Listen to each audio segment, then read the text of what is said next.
Hello class, my name is Amanda, and today I'd like to tell you a little bit about tigers.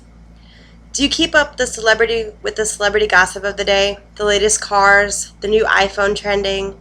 I'm sure that you do, but with all this stuff that we are gifted, we forget we share this land with other creatures.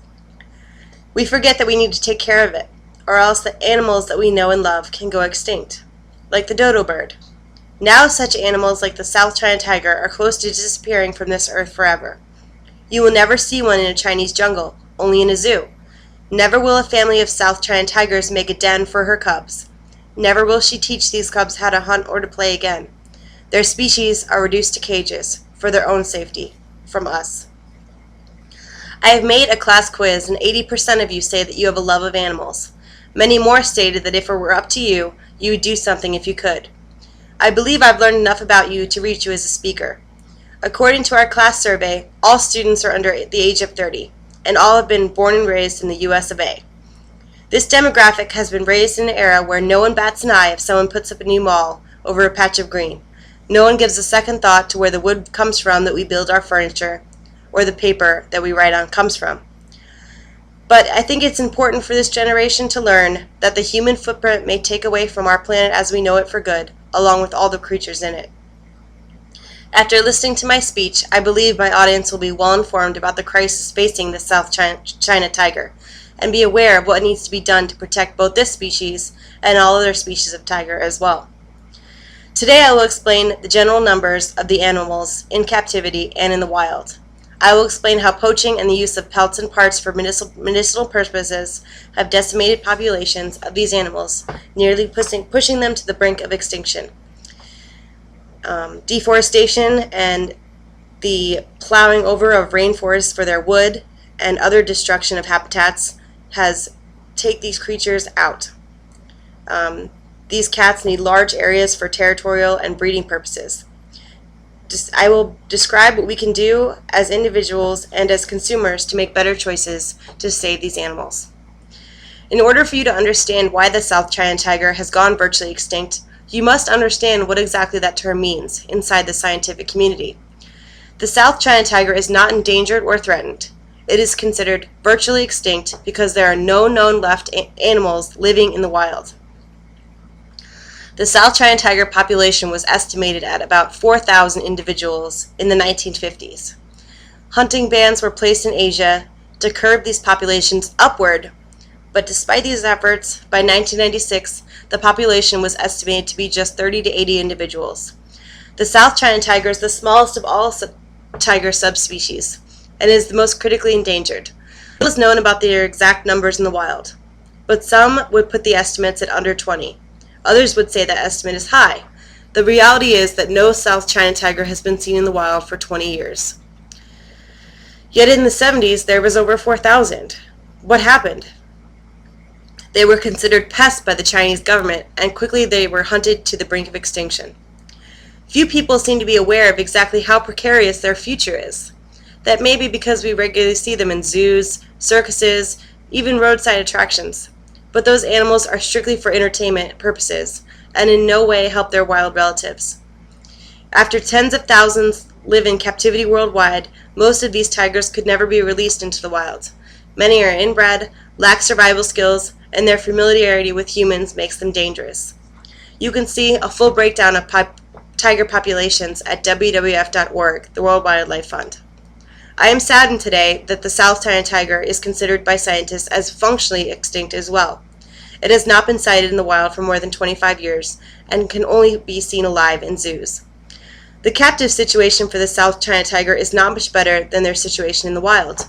According to mid-1990s documentation, there were fewer than 50 South China tiger breeding pairs in captivity. They were all descendants from 6 wild tigers. An ideal captive breeding situation would mean having over 120 tigers descended from 30 wild tigers.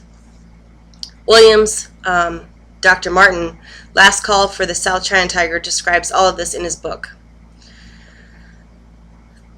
The main reason tigers are endangered, most cases critically endangered, is because of illegal and poaching hunting activities. They are hunted for their pelts, meats, and body parts.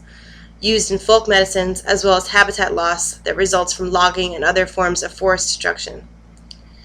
It is directly because of the human footprint that these animals are being wiped from the planet as we know it. Information must be made public so that those who are unaware of this situation can at least be made informed before it's too late.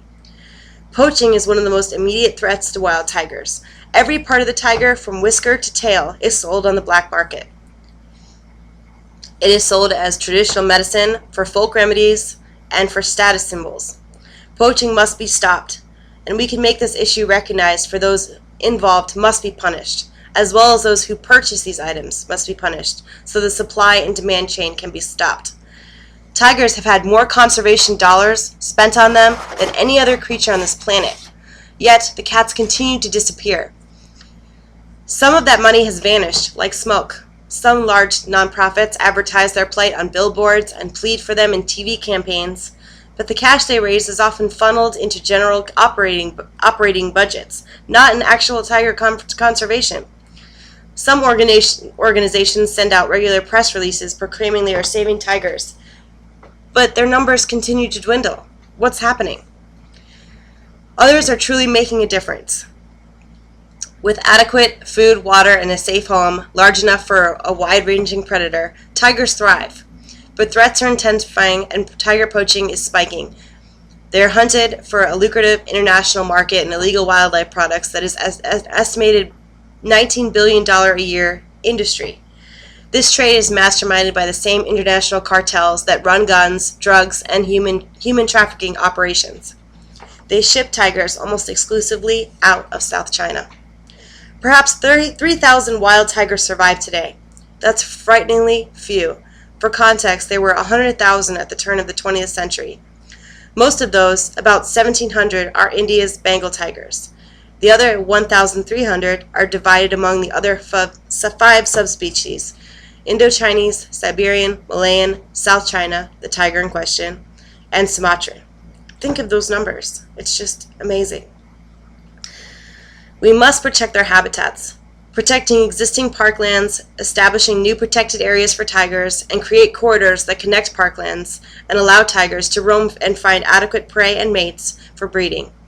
If we could negotiate with the timber, paper, and agricultural industries and encourage them to implement sustainable practices that reduce habitat destruction, I think that tigers would have a chance. A group called Save China's Tiger, in cooperation with the State Forestry Administration, initiated a rewilding project, taking captive-bred South China tigers to South Africa to learn how to hunt and survive in the wild, with the goal of eventually reintroducing them to wild China. To the surprise of many specialists, rewilding has been successful. As of the mid-2012, 14 cubs have been born, of which 11 survive. China's national tiger recovery priorities include returning some of these tigers to China, and we will get these babies back into the wild. It's just an incredible, incredible story. After all the evidence and information I have given you, it is now your turn to reflect. After listening to my speech, I hope you have reached a better understanding of how many tigers remain in the wild and in captivity, the effects poaching and deforestation have had on these animals, and what we as humans can do to save these majestic animals before it's too late. Is the paper you're writing on from a forest in China that used to be home to a family of tigers? Could you imagine a world where your children could never see a tiger in the flesh, but only in a book? It is up to us to make this change. Are you willing? Are you willing to ask questions? Please stand with us and join the fight.